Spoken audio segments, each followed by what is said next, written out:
All right, good afternoon, everybody. For those of you who are just kind of hanging out in the back, please feel free to hang around and stay here with us. We have today the first annual Arizona Swaney Blankenship Lecture. And if you're wondering who that is, this is Arizona Swaney Blankenship. Wanted to welcome you all. This is part of the Gadoogie program's celebration of Women's History Month. And the Gadoogie program is the partnership between Appalachian State University and Cherokee High School. And what we do is we provide a couple of classes that allow our Cherokee High School students to immerse themselves in Cherokee history and culture while also getting college credit for taking those classes. So the Cherokee culture is matrilineal. Women in Cherokee culture had a very important, very powerful place. And so with March being Women's History Month, we thought it was a nice opportunity for us to both acknowledge Cherokee culture, but also to pay tribute to the women on campus who lead and do all kinds of amazing things for campus. One of the stories that I wanted to share that's my students have heard a million times over, but it's one of my favorite Cherokee stories as regard women and the role of women, comes from the 1750s. And the Cherokee Nation was in the midst of a treaty negotiation with South Carolina. And the two sides came together for this big treaty gathering and treaty meeting. And when the South Carolina governor came in with his crew, and then Attacullaculla, the Cherokee leader, came in with his crew, and as they all gathered together and began the meeting, Attacullaculla looked around and he looked at the governor of South Carolina and he said, "Where are your women?" And the governor of South Carolina was sort of taken aback and said, "What do you mean?" And Attacullaculla's response was, "Well, where are your women? You wouldn't have a meeting this important without the voice of your women, right?" And the governor of South Carolina was sort of taken aback and didn't really know how to respond. And so he actually asked for a break in the meeting, and they went their separate ways, and they came back the next day, and he had found his answer, and he told Attacullaculla that the white people did care what their women had to say as long as they knew their hearts were right. Okay. We don't know how Attacullaculla responded to that, but I'm guessing it was by rolling his eyes. The Cherokee woman that we are here today to honor and to celebrate is Arizona Swaney Blankenship. And Arizona Swaney Blankenship was truly not just a Cherokee hero, but I think an American hero. She was a victim of a boarding school education, but rather than be a victim, she turned her time at the boarding school into something that allowed her to become a truly extraordinary woman. Her brother, my great-great-grandfather, went to the boarding school with her. The boarding school, by all appearances, broke him. My great-great-grandfather came home from the boarding schools an alcoholic, but Arizona came home determined to make a difference. She was determined that that education was not going to break her. We have an idea that in 1902, while she was at Hampton Institute, she was farmed out to the Scoville family in Connecticut. Female students were farmed out to wealthy benefactors, and they served as seamstresses, hostesses, maids, what have you. Arizona didn't get along very well with the Scoville family because at night she was required to eat alone in the kitchen. She was not allowed to eat with the family because she was an Indian. And as an Indian, she had to stay in the kitchen by herself. Arizona didn't like that very much. And from the Scoville family home, she wrote in a letter talking about the state of arts and crafts in Cherokee. This is 1902. Arizona wrote, "There is only one woman at home who makes real nice baskets, and only one man and one woman who can do the double weave, and only one woman who can make pottery." Rather than complain about it, though, Arizona then wrote, "So it seems high time for some of the younger people to try to do something toward preserving these arts." Rather than just complain about it, she did something. In 1914, after having founded a day school in Big Cove and taught at the day school in Big Cove, she wrote to a friend of hers, "I have 4 babies now, all little and in a bunch. I am very happy with my babies. Can't do much now but look after them." And then she wrote one of my favorite lines, "Yet I have not forgotten my class motto, by example we lift as we climb." love that. By example, we lift as we climb. Arizona knew that the eyes of Big Cove were on her. I don't know if she could have possibly known that 105 years after she wrote that, our eyes would still be on her, but they are. We are still on the example that she set, and what I want our young Cherokee High School students here to know, what I want ASU students to know is, yes, you're being watched, but I also want you to know that she says, as we climb, we lift as we climb. The struggle is also part of the modeling. So it's not about being perfect. It's not about once you graduate, you can be a role model, or once you do this. What Arizona was telling us very clearly is you're being watched every day. Every day there's a middle schooler looking at you and the way you carry yourself. Every day there's a college freshman looking at you and the way you carry yourself. Every day there are other Native people and non-Native people watching us and how we carry ourselves. And what Arizona was telling us is, by example, we lift as we climb.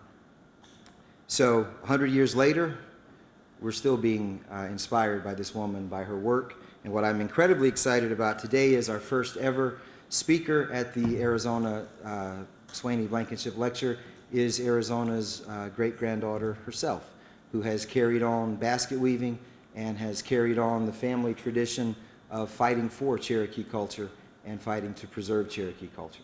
So I am going to introduce Kansi, who is going to introduce our guest speaker today. So thank you guys so much for coming, and have a great rest of your day. Thank you.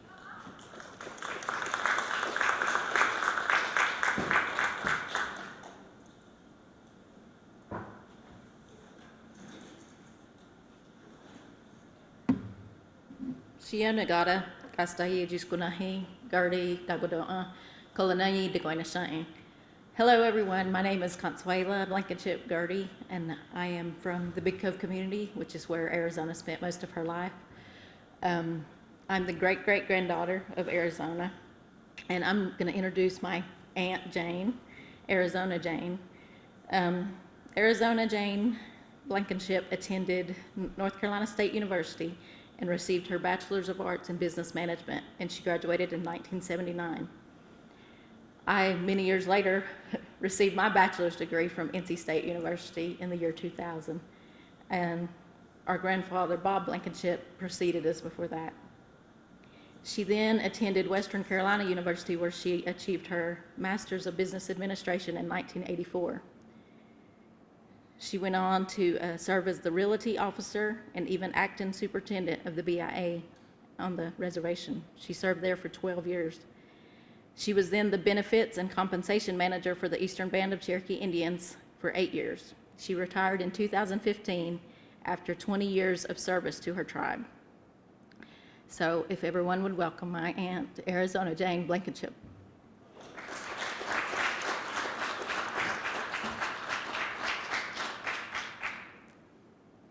Ski, thank you. If we could step back in time, a time marked by struggles and hardships, you'll find amazing people who never realized the influence they would make for generations to come. Arizona Swaney Blankenship, my great-grandmother, is one such person. Arizona is renowned for her basket making and teaching. In the Smoky Mountain Indian Trail newspaper in Cherokee, North Carolina, her March 1934 notice of passing stated, Arizona, known as Zona in her later years, was one of the highly esteemed and honorable citizens of the reservation. Her work and achievements among her people will long be remembered by her neighbors, friends, acquaintances, her relatives, and loved ones. She's acknowledged in several books and publications, none of which she was aware of during her lifetime. Arizona spent her childhood in the Big Cove community of Cherokee, one of the most remote areas of our homelands. This era is marked by transitioning Indian children away from their traditions, their homes, their culture, to a formal educational and industrialized training environment. As was the case for many Indian children during this period of our history, Arizona was sent to boarding school, to a place far away from the life she knew. Arizona's journey took her to Hampton Institute in Virginia. Hampton, primarily a school for blacks, began an experiment in Indian education to train the hand, the head, the heart of selected Indian children to be examples to and teachers of their people. Arizona excelled in her schoolwork and loved the teachers who encouraged her along the way. She served as an officer in school service organizations and wrote often in the student paper called Talks and Thoughts. During the summer months, students were placed with families for work and learning experiences in what were known as outings. Arizona was placed with families in some of the northern states as a housekeeper, earning $1.50 per week with room and board provided. Her school scholarship was paid by one such family she worked for 1 year. The last summer, before the completion of her studies, Arizona had to return home to care for her sick mother. While home, she learned how to make baskets. Upon her return to Hampton, Arizona encouraged others to make baskets and other handicrafts, including lace making and pottery, to earn money to help with expenses. In Arizona's own words, "In learning basketry, I seem to have attracted the attention of a great many people as I went back and forth to take my lessons. They couldn't understand why I spent so much time on basketry after spending so many years in school to get an education. They laughed at me because I wanted to learn. But after seeing a very pretty basket, which I made, and which was even better than my teacher's own work, they were quite anxious to learn basketry too.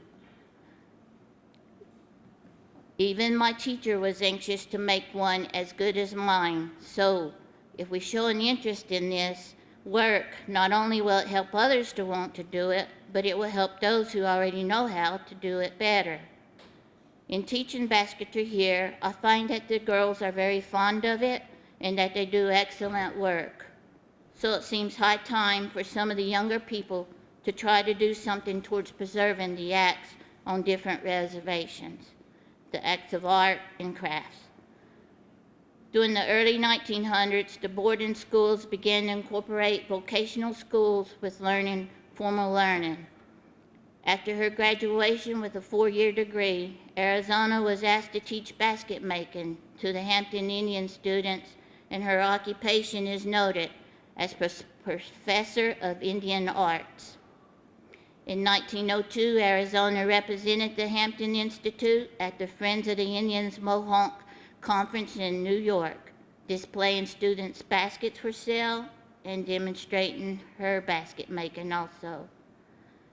In 1905, at the request of Dr. Shepard, Arizona traveled to Summerville, South Carolina, to teach school for children on a tea plantation who were less fortunate than most. She also taught the students of the Pinehurst School to make baskets, to have a way to earn money during the winter months when the work of tea picking was over. Through her letters, Arizona reveals a greater story of her resilience and faith. Upon her last return to Cherokee, Arizona writes her teachers back in Hampton, announcing her marriage. "My name is to be changed in a few weeks." Back in Big Cove with her husband, Abraham Blankenship, Arizona made a home by her mother, Laura Nick Swaney, raising 4 children, Lillian, Fred, Helen, named for her favorite teacher at Hampton, and Roy, her youngest one, Granddad. Farming and running their little store and the Swaney, North Carolina post office, as it was known during her time. In Arizona, taught in the little school located in Big Cove, cooking a hot meal for the children during the noon hour. One of the Big Cove students later named her daughter for Arizona's eldest daughter, Lillian. Another of her students, an elder of our tribe, now passed, told me that Arizona gave him his name. Arizona encouraged others to attend Hampton School and hoped one day her own children would have a chance to attend. She wrote often to the teachers in Hampton And I'm so glad her handwriting was better than mine. I don't think you'd be able to read my letters. One of the favorite lines in Arizona's letters, give my love to all my old friends and keep enough for yourself. And as Dr. Bright said, in one of her letters, she talks about her 4 babies, all little in a bunch. She says, I'm very happy with my babies, yet I haven't forgotten my class motto. By example, we lift as we climb. In this letter, she asked for Christmas boxes for the little school of boys and girls in Big Cove who do not have much for Christmas, and some of them nothing.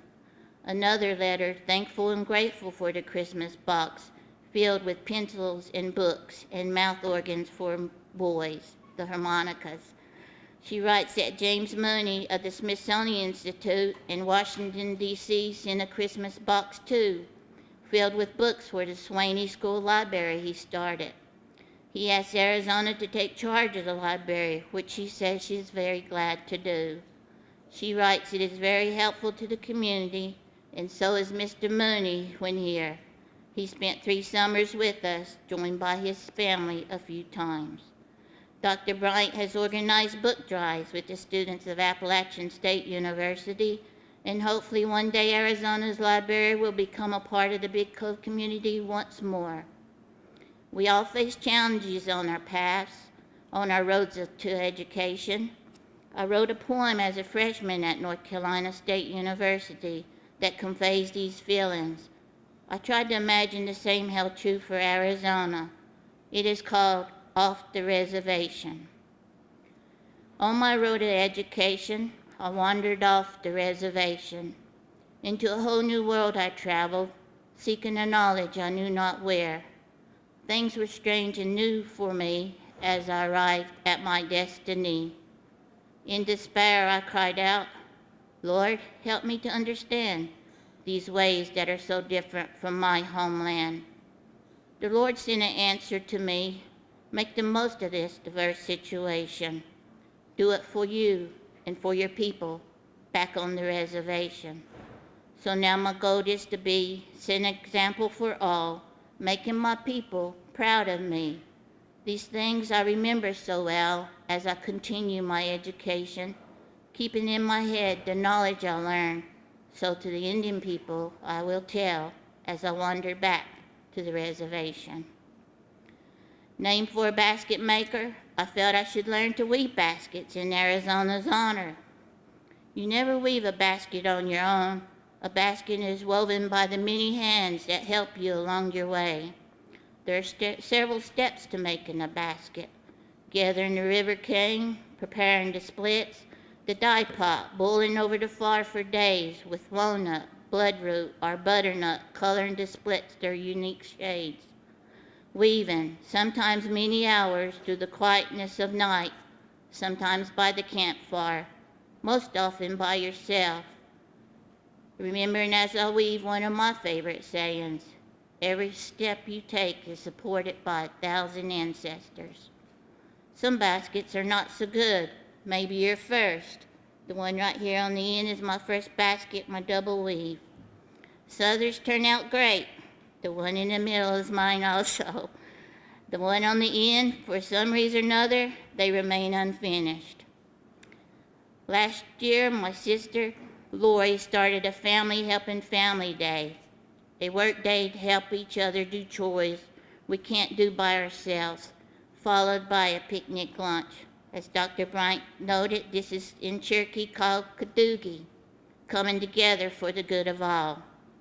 This included cleaning and clearing some of our family cemeteries. One warm, sunny day found us up on Soggy Hill, cleaning the cemetery where Arizona is buried. There are other of our family members buried there also. Most of the graves are marked only with rocks, nothing else. Bob Blankenship, grandson of Arizona, and our dad had a headstone made to mark Arizona's grave. As we raked and cleared away the weeds and briars, Dad told us about a time long ago, a day when people stood along the old dirt road by the river and waited as Granddad, 19 years old, arrived from the head of Big Cove, driving the horse and wagon, carrying Arizona up to Soggy Hill, her final resting place. To Granddad, a young boy, Arizona was Mama. To our Cherokee Nation, Arizona is a legacy, leaving an unfinished basket waiting to be weaved by those that share her vision. Some of Arizona's descendants are with you here today. Ski, thank you for allowing us to share Arizona's story. Thank you.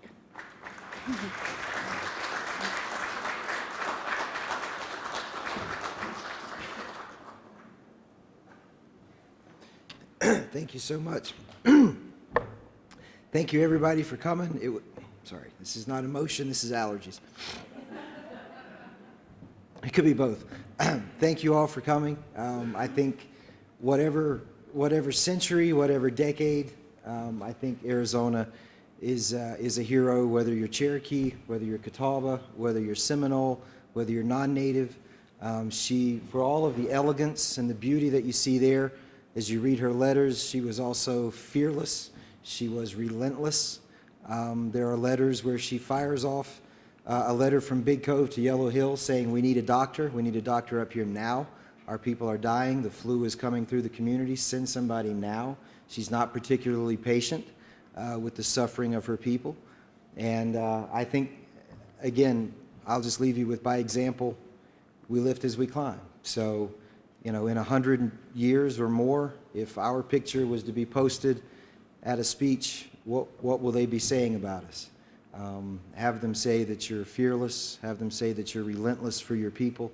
Have them say that your people have always been able to depend on you. That's who she was, and I think that's who she demands that we be. So to celebrate Women's History Month, remember Arizona Swaney Blankenship, and I think male or female, if we all commit ourselves to our people and our communities and our families half as much as she did, it'll be a better campus, a better state, probably a better world. So thank you all for coming. Shki, have a terrific rest of your Women's History Month, and thank you. And especially thank you to Arizona Swaney Blankenship's family for coming this far to celebrate with us. Thank you for being part of her legacy. We appreciate you more than you know. Thank you, guys.